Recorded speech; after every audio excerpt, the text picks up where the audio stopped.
Rotary club ತಿಂಗಳ ಕಾರ್ಯಕ್ರಮದಲ್ಲಿ ಮುಂದಿನ ಕಾರ್ಯಕ್ರಮಗಳ ಬಗ್ಗೆ ಸಂವಾದ ಹಾಗೂ ಚರ್ಚೆ ನಡೆಯಿತು. ನಂತರ ಇತ್ತೀಚೆಗೆ ಗಂಗಾವತಿಯ ವರದಿಗಾರ, ಕಲಾವಿದ, ಐತಿಹಾಸಿಕ ಮಾರ್ಗದರ್ಶಕರಾದ ಡಾಕ್ಟರ್ ಚನ್ನಬಸವ ಕೊಟಗಿ ಅವರನ್ನ ಇತ್ತೀಚೆಗೆ ಡಾಕ್ಟರೇಟ್ ಪದವಿ ಬಂದ ಕಾರಣಕ್ಕೋಸ್ಕರ ರೋಟರಿ ಕ್ಲಬ್ ವತಿಯಿಂದ ಎಲ್ಲ ಪದಾಧಿಕಾರಿಗಳು ಸನ್ಮಾನ ಮಾಡಿದರು. ಈ ಸಂದರ್ಭದಲ್ಲಿ ರೋಟರಿ ಕ್ಲಬ್ ಅಧ್ಯಕ್ಷರಾದ ಜಗದೀಶ್ ಅಂಗಡಿ, ಕಾರ್ಯದರ್ಶಿಗಳಾದ Basavaraj Kumbar, MG, HT Anjaneya, J Nagaraj, Prakash Chopra, Shivakumar, Suresh Bombu, Dilip Kumar Motha, Prashant Parigi ಮತ್ತೆ ಇತರರು ಉಪಸ್ಥಿತರಿದ್ದರು.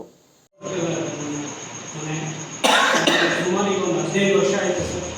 ಬೆಂಗಳೂರಲ್ಲಿ ದೂರದರ್ಶನದಲ್ಲಿ ಕೆಲಸ ಮಾಡ್ತಾ ಇದ್ದೀನಿ. ಜರ್ನಲಿಸಮ್ ಹಂಪಿ ಯೂನಿವರ್ಸಿಟಿಯಲ್ಲಿ ಮಾಡಿದ್ದೀನಿ ಸರ್. ಮತ್ತು ಫೋಟೋಗ್ರಫಿ, ವಿಡಿಯೋಗ್ರಫಿ ಎಲ್ಲ ಕೋರ್ಸ್ ಮಾಡಿದ್ದೀನಿ. ಮತ್ತು ರೀಸೆಂಟಾಗಿ ನಾನು ಟೂರ್ ಆ್ಯಂಡ್ ಟ್ರಾವೆಲ್ ಗೈಡ್ ಅಂತ ಕೋರ್ಸ್ ಮಾಡಿಕೊಂಡು ಬೆಂಗಳೂರಿಂದ ಬೇರೆ ಬೇರೆ ದೇಶಗಳನ್ನೆಲ್ಲ ಗೈಡಾಗಿ ಕೆಲಸ ಮಾಡ್ತೀನಿ ಸರ್. ಮತ್ತು ಅದ್ರ ಜೊತೆಗೆ ಬೇರೆ ಬೇರೆ ಸಂಘ ಸಂಸ್ಥೆಗಳಿಗೆ ಮೆಂಬರ್ ಆಗಿದ್ದೀನಿ. ಅದನ್ನೆಲ್ಲ ಸೇವೆ ಮಾಡ್ತಾಯಿರ್ತೀನಿ, ಕೆಲಸ ಮಾಡ್ತಾಯಿರ್ತೀನಿ. ಈ ಸಂಸ್ಥೆ ಬಗ್ಗೆ ನನಗೆ ತುಂಬ ಅಭಿಮಾನ ಇದೆ. ಇಂಟರ್ನ್ಯಾಷನಲ್ ಸಂಸ್ಥೆ. ಈ ಸಂಸ್ಥೆಗೆ ನಾನು ನೀವೆಲ್ಲ ನಮಗೆ ಆನರ್ ಮಾಡಿದ್ರಿ. ನನ್ನ ಕಡೆಯಿಂದ, ನನ್ನ ಕುಟುಂಬ ಕಡೆಯಿಂದ ತಮಗೆಲ್ಲರಿಗೂ ಕೃತಜ್ಞತೆಗಳು. ನನಗೆ ಇದ್ರ ಬಗ್ಗೆ ಆಸಕ್ತಿ ಇದೆ ಸರ್. ನೀವೆಲ್ಲ ಅವಕಾಶ ಕೊಟ್ಟರೆ ನಾನು ನಿಮ್ಮ ಜೊತೆ ಸೇರಿಕೊಂಡು ನಮ್ಮದೇ ಆದ ಸಣ್ಣ ಸಣ್ಣ ಸೇವೆಗಳನ್ನು ಮಾಡ್ಬೋದು. ಎಲ್ಲೂ ತುಂಬ ನೆಟ್ವರ್ಕ್ ಇದೆ ಸರ್.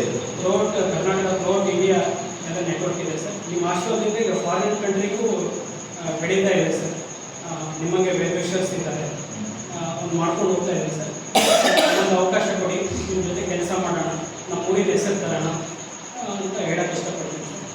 ನಿಮ್ಮಲ್ಲಿ ನಾನು ಕೂಡ ಒಬ್ಬ ಅಂತ ಹೇಳಕ್ಕೆ ಇಷ್ಟಪಡ್ತೀನಿ. ನಿಮ್ಮೆಲ್ಲ ಆಶೀರ್ವಾದ ಈಗ ಖರ್ಚು ಮಾಡಿಕೊಂಡು ಜನರಿಗೆ ಅನುಕೂಲ ಆಗೋ ಕಾರ್ಯಕ್ರಮವನ್ನು ಮಾಡೋದೇ ಮೂಲ ಉದ್ದೇಶ. ಇಲ್ಲಿ ಸೆಂಟ್ರಲ್ನಿಂದ ಫಂಡ್ಸ್ ಬರಬೇಕು ಅಂದರೆ ನಾವು ಇಲ್ಲಿಂದ ಕೊಟ್ಟರೆ ಅವರು ತಮ್ಮದಷ್ಟು ಕಾಂಟ್ರಿಬ್ಯೂಷನ್ ಕೊಟ್ಬಿಟ್ಟು ದೊಡ್ಡ ದೊಡ್ಡ ಪ್ರಾಜೆಕ್ಟ್ಗಳನ್ನ ಕೊಟ್ಟಿದ್ದಾರೆ. ಹೊಸಪೇಟೆಯಲ್ಲಿ ನಿಮಗೆ ಗೊತ್ತಿರ್ಬೋದು, ಡಯಾಲಿಸಿಸ್ ಸೆಂಟರ್ ಇದೆ. 1,200 ರುಪೀಸ್, 800 ಇತ್ತು, ಮೊನ್ನೆ 1,200 ಮಾಡಿದ್ದಾರೆ. 1,200ಗೆ ಡಯಾಲಿಸಿಸ್ ಮಾಡ್ತಾರೆ.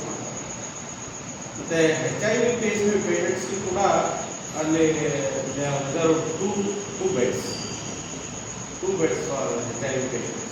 ಅವರಿಗೆ ಈಗ ನಮ್ಮ ಊರಲ್ಲಿ ಮಾಡಿದರೆ 4,000 ರುಪೀಸ್ ಚಾರ್ಜ್ ಮಾಡ್ತಾರೆ. ಜನರಲ್ ಇದ್ದಾರೆ, HIV ಇನ್ನೊಂದು ಜಾಸ್ತಿ. ಅದು ಇನ್ನು ICU ಇದೆ, ICU ಆಂಬ್ಯುಲೆನ್ಸ್ ಹೊಸಪೇಟೆ ರೋಟರಿ ಇದೆ. ಇವನ್ ನಾವು ಕೂಡ ನಮ್ಮ ರಿಕ್ರಿಯೇಷನ್ ಇದ್ದರೆ ಇಲ್ಲಿ ಯಾರಿಗೆ ಅಂದರೆ ಅಟ್ ಕನ್ಸೆಷನಲ್ ಏನು ಉದ್ದೇಶ ಅಂದರೆ ಸಮಾಜದಲ್ಲಿ ಒಂದು ವ್ಯಕ್ತಿಗಳನ್ನು ಗುರುತಿಸಿ ಸನ್ಮಾನ ಮಾಡ್ತಕ್ಕಂಥ ಕಾರ್ಯಕ್ರಮ ಮೊದಲಿಂದ ಬಂದಂಥ ಪದ್ಧತಿಗಳು. ಇದರ ಬಗ್ಗೆ ಸಾಕಷ್ಟು ನಾಗರಾಜ್ ಸರ್ ಅವರು ಸಹ ತಿಳಿಸಿದ್ದಾರೆ. ಯಾಕಂದರೆ ನಮ್ಗೆ ತುಂಬ ಖುಷಿಯಾಗ್ತಾ ಇದೆ. ಯಾಕಂದರೆ ಗಂಗಾವತಿಯಲ್ಲಿ ನಮ್ಮ ರೋಟರಿ ಕ್ಲಬ್ ಗೋಕುಲದಲ್ಲಿದ್ದ ನಮ್ಮ ಈ 3 ಜನ ಈ ಸದಸ್ಯರಿದ್ದಾರೆ ನಮ್ಮ ಜೊತೆಗೆ ಅಂದರೆ ನಮಗೆ ತುಂಬ ಖುಷಿ ಆಗ್ತದೆ. ನಾವು ಇತ್ತೀಚೆಗೆ ಬಂದಂಥದ್ದು, ಆದರೆ ತಮ್ಮ ಒಂದು ಸೇವೆ ಏನಿದೆಯಲ್ಲ, ಇಲ್ಲಿವರೆಗೆ ಈ ನಮ್ಮ ರೋಟರಿ ನಡೆದುಕೊಂಡಂಥ ದಾರಿ ತುಂಬ ಮೆಚ್ಚತಕ್ಕಂಥದ್ದು. ಇದೇ ಒಂದು ಸ್ಫೂರ್ತಿ ನಮ್ಮ ಯಂಗ್ಸ್ಟರ್ಸ್ ಇರಲಿ ಅಂತ ಹೇಳಿ ನಾನು ಆಶಿಸ್ತಾ ಇದ್ದೇನೆ.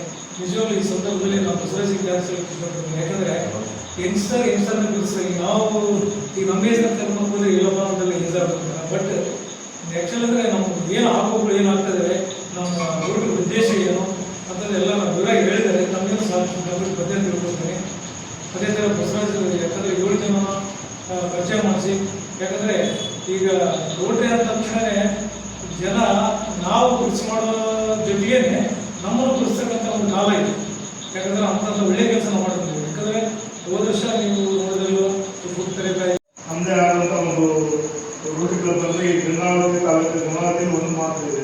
ಇಂಥವು ಏನಾಗ್ತದೆ ಅಂದರೆ ನಮ್ಮ 2 ಜಿಲ್ಲೆಯಲ್ಲಿ ರೋಟರಿ ಕ್ಲಬ್ ಸುಮಾರು 4 ಡಿಸ್ಟ್ರಿಕ್ಟ್ ಆಂಧ್ರದು, 9 ಡಿಸ್ಟ್ರಿಕ್ಟ್ ಕರ್ನಾಟಕದ ಎರಡೂ ಸೇರಿಸಿ ಒಂದು 3160 ಅಂತ ಒಂದು ಡಿಸ್ಟ್ರಿಕ್ಟ್ ಫಾರ್ಮ್ ಆಗಿದೆ.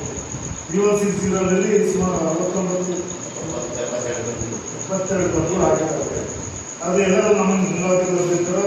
ಬಳ್ಳಾರಿ ಕ್ಲಬ್ 3 ಬಳ್ಳಾರಿಯಲ್ಲಿ 2-3 ಇದ್ದಾವೆ, ದಾವಣಗೆರೆಯಲ್ಲಿ 3-4 ಇದ್ದಾವೆ. ಆಮೇಲೆ ಹೊಸಪೇಟೆಯಲ್ಲಂತೂ 4 ನಮ್ಮ ಗಂಗಾವತಿ